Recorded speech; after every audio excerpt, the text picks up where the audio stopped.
Hi, everyone. Judge Andrew Napolitano here for Judging Freedom. Today is Monday, December 2nd, 2024. Scott Ritter will be here with us in just a minute on how close to the end is Ukraine. But first, this. We're taught to work hard for 35 to 40 years. Save your money, then live off your savings.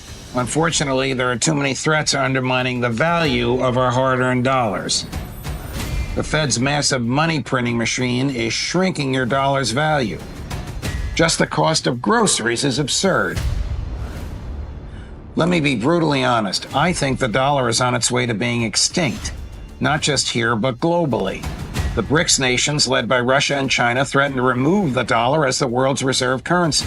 Central banks have been shifting away from the dollar and into gold. And if we go to central bank digital currency, that will not only destroy the dollar, but we will lose our freedom. We will lose our privacy. They can track anything we do. You need to take care of yourself and your family. So here's what you need to do. Immerse yourself in knowledge and information. The writing is on the wall. Now is the time to consider shifting some of your dollars into gold and silver as your bedrock financial asset. Call my friends at Lear Capital, the leader in precious metals, investing for over 27 years. They help me diversify into gold and silver. They can help you too. Call Lear today at 800-511-4620, 800-511-4620, or go to learjudgenap.com. Scott Ritter, my dear friend, welcome here. Welcome on the show. As always, your time is so much appreciated. Before we get to how near to the end is Ukraine, and why do the Americans and the West not take President Putin seriously? A couple of questions, if I might, about Israel.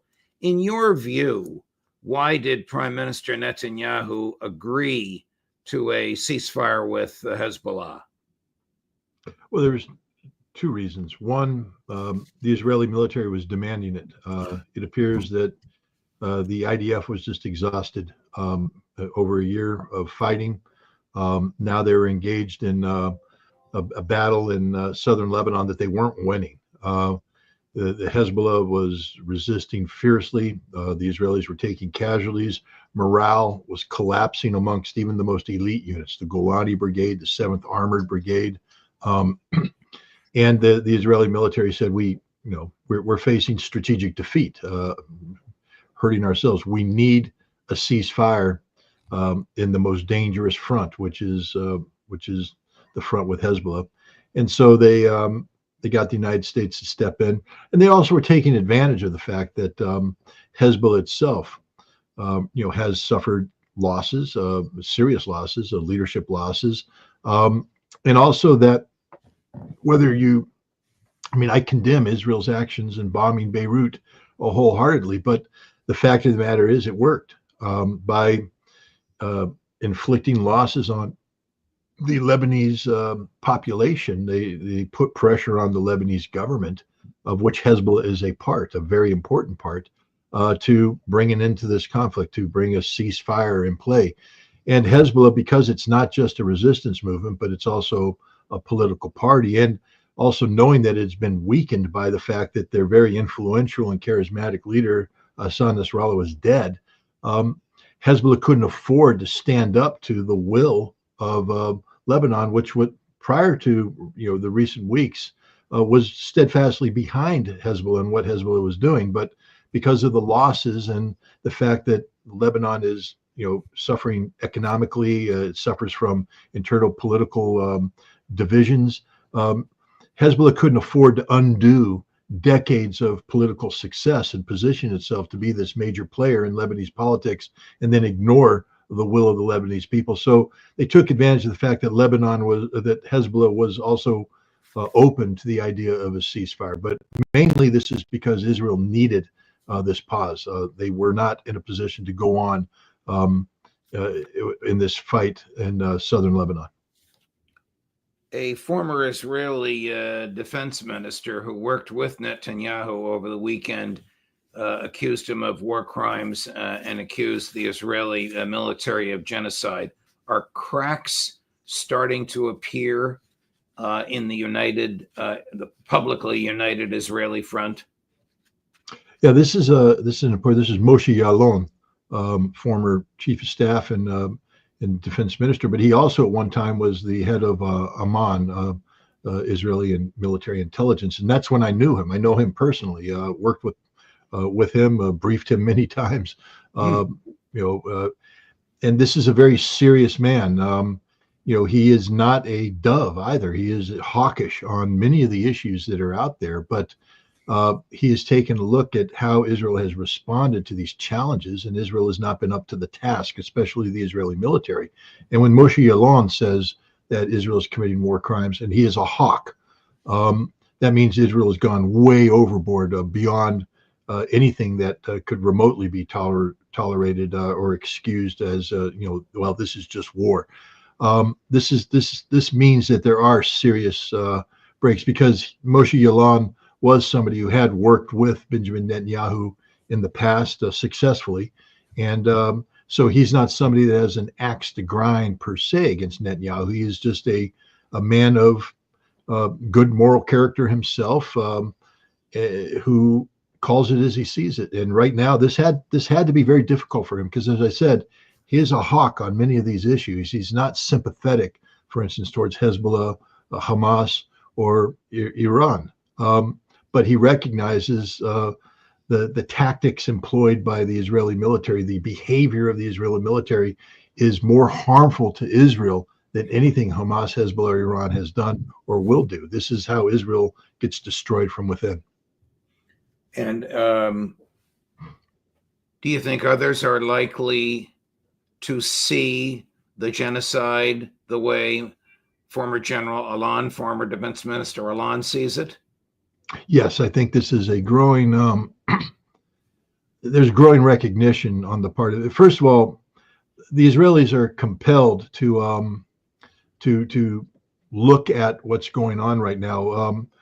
They are isolated internationally like they've never been, and they're not used to this. They're not used to this kind of international isolation. And so that isolation, combined with the effects of this isolation, the economic devastation, lack of tourism, is forcing people to re-examine their beliefs and in where they are and how they got there. And I think more and more Israelis are realizing that this is not a good path for them beyond it. I don't know how many Israeli generals now I've heard, or former politicians, say that Israel has fatally wounded itself. That fatally means dead, Judge. Right. And when you have Israeli generals saying, no, we're on a path of extinction as a nation, as a people, not because the world wants to kill us, but because we're killing ourselves. We're doing it to ourselves. I think there's a growing recognition amongst many Israelis that, hey, we're on a very dangerous path, and if we don't change what we're doing, that could very well be the outcome that comes our way. So I think more and more you're seeing Israelis realize that something is dreadfully wrong with the way that Israel interfaces with the world and Israel interfaces with itself today.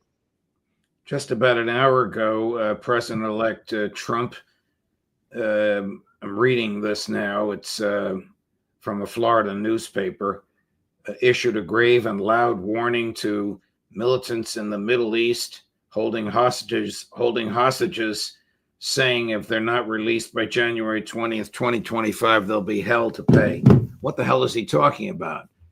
Well, I'd like to believe that he's talking about the Israelis holding tens of thousands of Palestinians hostage and torturing them, because the Israelis are militants after all. This is a radical government, Zionist government that's committed genocide against the Gazan people and has imprisoned tens of thousands of Palestinians. I'd like to believe that he's talking about holding them to account, that there will be hell to pay, but he's not. He's talking about the United States willing to go to war because Hamas continues to hold roughly 100 Israelis hostage, prisoner. Look, I don't support hostage taking, and I don't classify, even though many of these people that are held are military people, that they're not prisoners of war, because to be prisoners of war, you have to be treated as a prisoner of war. They're being treated as hostages. They're being held as hostages, as leverage, and I'm against it. and I'd like to see them released. But nothing happens in a vacuum. One of the things that Hamas has said is, we'll release our hostages when you release your hostages, and Israel refuses to do that. But more importantly, what more hell does Trump think he can bring to bear on the Palestinian people? I mean, the Israelis have already dropped almost all the 2,000-pound bombs in our inventory. We're going to drop more. We're going to make that rubble shake a little bit more. Hezbollah has been bombed to hell and back by Israel using American planes and American bombs. We're going to make it shake a little bit more. The Houthi have absorbed the air power that we have to deliver, and they keep resisting. I don't think Trump understands that, one, he was elected on a platform of peace. Right. He's supposed to be the guy that never got us into a big war the first term, and he was going to keep us out of a big war. And yet he's promising to get us involved in one of the most complicated regions on the planet, to make them hell is going to be paid with what? Peacefully? No, he's talking about going to war in a region where war has never solved any of these issues. This is about the most ignorant statement a man could make. And it's a shame he's making it, because it runs against the grain of everything he claimed to stand for when he ran for office. What is Israel doing in the middle of the Syrian civil war, Scott? As I said before, Judge, Israel is desperate right now. They got their butts handed to them by Hezbollah. They had to call for a ceasefire, and that right now they saw a situation where the perception was that Syria was, fruit ripe for the picking, that if you did this right, you could knock Syria out of the equation, take Assad out of the equation, thereby break up the linkage between Iran, Syria, and Hezbollah that had Iranian weapons flowing in. Hezbollah was felt to be, tied down because of the desire of the Lebanese people, and Iran was clearly not seeking any broader conflict.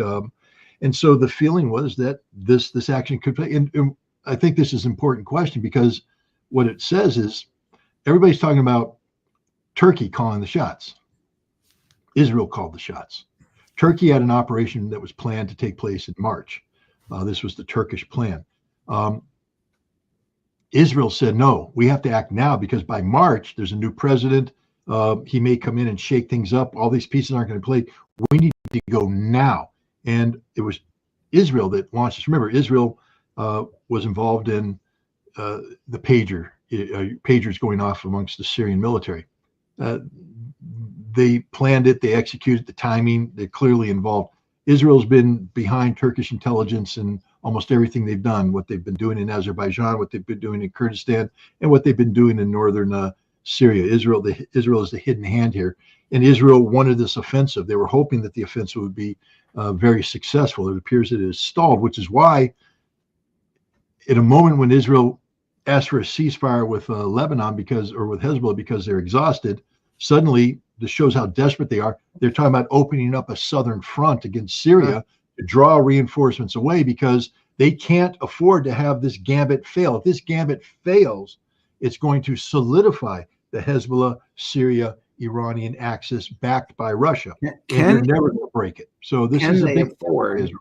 Can they afford to take on the Russians? Can Turkey afford to do that? What will become of Turkey's application to join BRICS? Well, right now, I'd say that application, if it isn't in the trash can, it's been put into the bottom drawer. Russia's not going to entertain any Turkish membership in BRICS yet. Turkey's going to have to, repair a lot of relations. Russia is a very capable nation. They can walk and they can chew gum, but they are tied down right now in Ukraine. It's not a miscalculation that Russia, isn't as free today to respond to escalations in the region as they were, for instance, in 2015, 16, 17, all the way up to 2022. Today, they're involved in a major conflict in Europe, not just against Ukraine, but against NATO, the United States, one that could lead to nuclear war. And so while Russia, is not, I won't say they're distracted, meaning that they're not capable of responding. Clearly, they can respond. They won't have the resources on hand to respond as decisively as maybe they would like. And I think that's one of the calculations that Israel and Turkey took into account when greenlighting this attack, is that Russia, in their belief, wouldn't be able to respond decisively. I think we've seen the Russian Air Force prove otherwise. Is the West and Ukraine finally fearful of Russia because of Oreshnik, or do they not perceive its lethality? Tough question, Judge. First of all, let's put it this way: they fear the Russian army. Ukraine knows what's happening on the battlefield right now. They're desperate, and this desperation has led the Biden administration to carry out an act of desperation, which is to literally trigger a nuclear war with Russia by greenlighting the use of ATACMS missiles against Russian soil. This is why Russia fired the Oreshnik. But before that, you had Dmitry Peskov say, look, we have a new nuclear doctrine that we just published, and you've already crossed the red line. If we wanted to nuke you, we could do it right now legally because you've done what our doctrine says you're not allowed to do. So please stop doing it. Oreshnik was fired in order to compel the United States to withdraw its permission. When you look at Vladimir Putin talk about Oreshnik, he can barely hide his Cheshire cat smile. He's so pleased with what this is, and the military is so cocky and all this. But then you take a look at the posturing of Ukraine in the West, and whether this is deliberate or it's reflective of maybe the weapon wasn't as impressive as the Russians claim it would be, but they haven't stopped. They've continued the ATACMS strikes, which has led Russia to say, well, we may have to hit you again with Oreshnik, this time with maybe 2 to 3 missiles. We have them. We're ready to fire them. This is an escalation, a dangerous escalation. And you have to wonder, is the West deceiving itself? Meaning maybe Oreshnik is very effective, but the Biden administration is gambled on, tying this conflict up into so many knots that Trump can't untie it when he comes into office. And key to this is continued, use of ATACMS missiles. It's a very dangerous situation, though, one that I think that the Biden administration is grossly miscalculating on, because whatever Oreshnik did or didn't do, the fact is the Russians fired an intermediate range missile in combat for the first time in history, and Russia is prepared to continue firing these. And this is a very dangerous escalation, especially if they start selecting targets outside of the borders of Ukraine. Here's the comments from President Putin, to which referred. It's pretty brief, but about as crystal clear as it could be. Last night, we carried out a comprehensive strike using 90 missiles of similar classes and 100 drones. 17 targets were hit. These were military facilities, defense industry facilities, and their support systems. I repeat once again, on our part, these strikes took place in response to the continuous strikes on Russian territory by American ATACMS missiles. As I have said many times, there will always be a response from our side. I repeat, these attacks took place in response to the use of American missiles to attack inside Russia, and we will always respond. Doesn't the State Department, doesn't the West Wing, forget about Joe Biden, does Donald Trump get this? This is why, we may talk about a few, but this is why I'm holding an event on December 7th, because we need Congress to be mobilized and get it. We need Donald Trump to be mobilized and get it. We have to stop this madness. What Putin did there is, rather than hitting Ukraine with Oreshnik again, he came in and he took out critical infrastructure, including energy production facilities. This attack, it's not me saying this is every analyst, a minimum of 5 million Ukrainians will be fleeing Ukraine very shortly because they can't survive, because there is no heat and there will be no heat. They're going to flee to Europe. This is a refugee crisis that's taking place. If Putin carries out a similar attack of this nature using the weapons that he just described, the calibers, the Kinzhals and things of Iskanders, there'll be another 5 million. That's 10 million. That's almost half of the available population of Ukraine today being compelled to flee because they can't survive in Ukraine over the winter.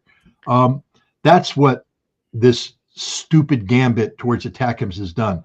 The people who claim we want to help, we're compelling to flee for their lives into a Europe that's not prepared to take them. So they're going to suffer no matter what happens. And this is before Putin says, okay, well, now we're going to bring in Ereshnik 2.0.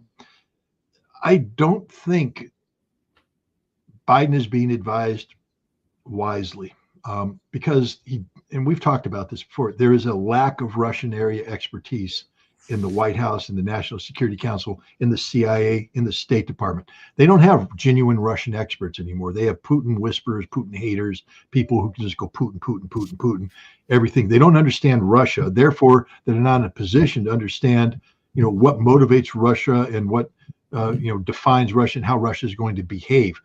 Instead, they've bought into this simplistic notion that Russia's bluffing, and that they will use ATACMS missiles regardless of the consequence, because ultimately Russia won't use nuclear weapons. This is a very dangerous thing. The intelligence community, the United States intelligence, the CIA, has come out and issued in a series of assessments that always come to the same thing: Russia won't use nuclear weapons. But this is the same Russia House that gave us Russian collusion in 2016, which was a lie. It's the same. Does this crowd that advises and effectively makes American foreign policy agree with Admiral Buchanan that a nuclear war can be waged and won? Are they utterly delusional when it comes to the power of nuclear weapons? Well, remember, this is the administration back in 2021, and I think also early in 2022. 2021. They came together, the permanent five of the Security Council, and reiterated a posture that began under Ronald Reagan, that nuclear wars can't be won, therefore they should never be fought, that is the fundamental principle. And indeed, Buchanan said this when he gave his remarks to CSIS last week. He said, we understand that nuclear wars can't be won, therefore they should never be fought. But then he turns around and says, but we're prepared to have a nuclear exchange with Russia where we prevail, where we win. I mean, the disconnect there is unreal. Yeah. But this is what the policy requires him to say. This is the insanity. This is why, ladies and gentlemen, we have to get rid of nuclear weapons, because the posture, the policy says we have to be prepared to use nuclear weapons to achieve an outcome favorable to the United States. But if we start off by saying, no matter what we do, we're going to lose, how can there be a favorable outcome? So why are we planning nuclear war that we can't win, but we're going to claim we're going to win, but we're going to lose and everybody's going to die? Nuclear weapons are insane, ladies and gentlemen, and we need to get rid of them. You mentioned earlier a cold winter in Ukraine. How degraded is the military? How degraded is Ukraine society? How much longer can it last? Well, the military is falling apart as we speak. I mean, this is the long-awaited collapse, and it's happening in accelerated fashion. Ukrainians are starting to surrender in numbers that haven't been seen since the beginning of the war. The conditions on the battlefield, even Ukrainian generals say it's unacceptable. We can't treat our wounded. We can't evacuate our wounded. We can't rotate people out. The troops on the front line are exhausted. They're dying or surrendering or retreating. 60,000 deserters so far this year. 60,000 deserters. So the military, they're running out of men. They're running out of equipment. They're running out of stamina. They're running out of everything. And eventually, it's just going to be total collapse and rapid withdrawal. Societally, as I just said, 90% of the Ukrainian energy non-nuclear energy production is eliminated, not going to be repaired. It's gone. Whatever was left got hit. That means that 5 million Ukrainians are going to join the refugee path, and there's potential for 5 million more. The society is disappearing, literally erasing itself, because life in Ukraine is unsustainable, unsurvivable, which leads to political consequences. The Ukrainian, the president Zelensky right now, a recent poll, over 60% of the population said if there was a new election, they don't want him running. This guy went from being, a very popular president, wartime president, to being a president where 60% of the population is fed up with him. That's a bad number for Zelensky. And now he's moving into an impossible situation where he knows now he has to find a solution. I mean, now he's saying, okay, we'll temporarily give up control of our territories, whereas before he said he'll never consider that. Well, he has no choice. He his policies are unrealistic, not going to happen. But you see the direction he's going. He's Right. starting to concede to reality, because the reality is Ukraine is finished. What? Tell us about your gathering on Saturday. Well, I mean, this is not a trivial situation we find ourselves in. Many people I've talked to, American and Russian alike, say that the situation we're in today is more dangerous than the Cuban Missile Crisis. And one of the reasons is there just is no talking between Russia and the United States, no diplomatic interaction. The Cuban Missile Crisis was resolved by diplomacy. Right now, there is no diplomacy. And so something has to be done, or there will be a nuclear war. I'll say it one more time. Something has to be done, or there will be a nuclear war. And I've just, in reviewing it, the simplest thing is to get the United States to stop firing ATACMS missiles. And so in order to do this, we have to put pressure on Congress to take action, whether it's a hearing, whether it's a demand under the War Powers Act or something. And we have to get Trump mobilized. He ran on a policy to avoid war, avoid nuclear war, and yet he's silent, largely silent right now. We need his voice out there. So there's going to be 3 panels. The first panel that we're going to run, we were going to do an outdoor event, but the weather conspired against us, and it was tough to get permits. And I don't want to have 27-degree temperatures and 30 people waving a banner when I have all these great speakers doing. So instead, we rented the National Press Club.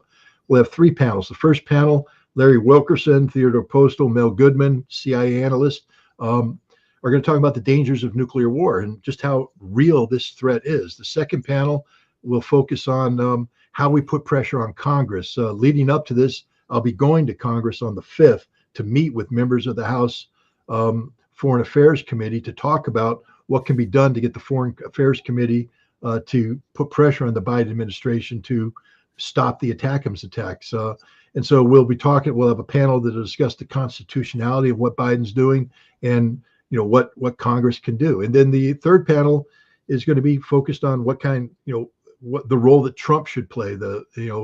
How do we put pressure on Trump? How do we mobilize MAGA to speak out to Trump to get him to commit to no more ATACMS? I think if we can find a way to tell the Russians, look, even if we can't get Biden to stop the ATACMS, if Trump will come out and say, we're not going to do ATACMS attacks when I'm president, the Russians might say, okay, then we're going to ride this out. We're not going to escalate with Oreshnik and stuff.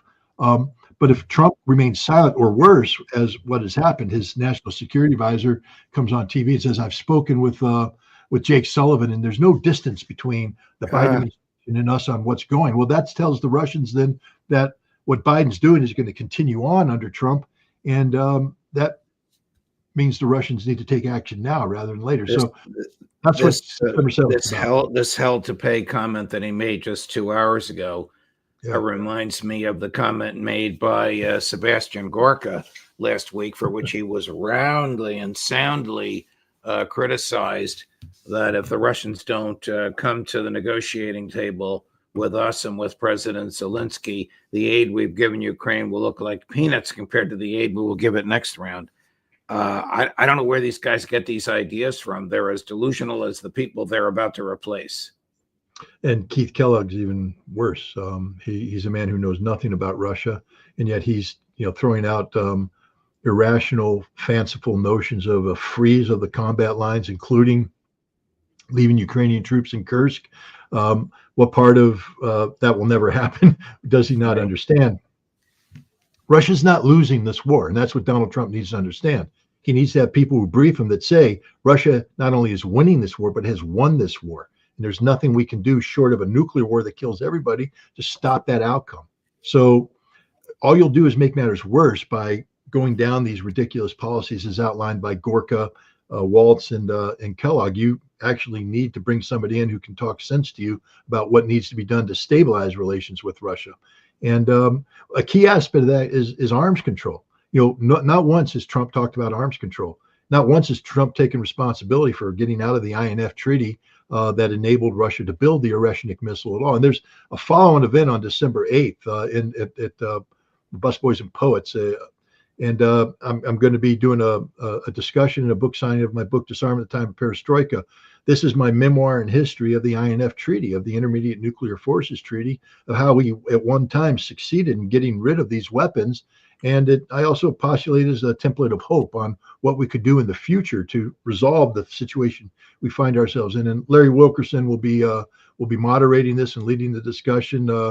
And it's free. It starts at 7 p.m. And I think it's an important discussion we have to be having in relationship to all this. Stopping the ATACMS missile just stops the immediate pressure for nuclear war. But long term, we're going to need arms control. We're going to need disarmament. And right now, that nobody's even talking about that. Let me say that I have happily participated in several events with you. They are organized with Marine Corps precision, and they are terrifically informative and challenging. And the speakers, all of whom I know and admire, are courageous to the hilt. Scott, best of luck to you. Thank you very much for joining us today. Deeply appreciated as always. Thanks for having me. Of course. Coming up tomorrow at 8 in the morning, Ambassador Charles Freeman. At 9 in the morning, Professor Jeffrey Sachs. You ready for this? At 12 noon, from Pink Floyd, the great peace activist, Roger Waters. At 2 o'clock, Matt Ho. At 3 o'clock, Karen Kwiatkowski. I can't wait to interact with Roger Waters and, of course, the others as well. Thank you for watching. Remember to like and subscribe. We're oh so close to that 500,000 subscription mark. I think we're going to hit it before Christmas, thanks to you. Judge Napolitano for Judging Freedom.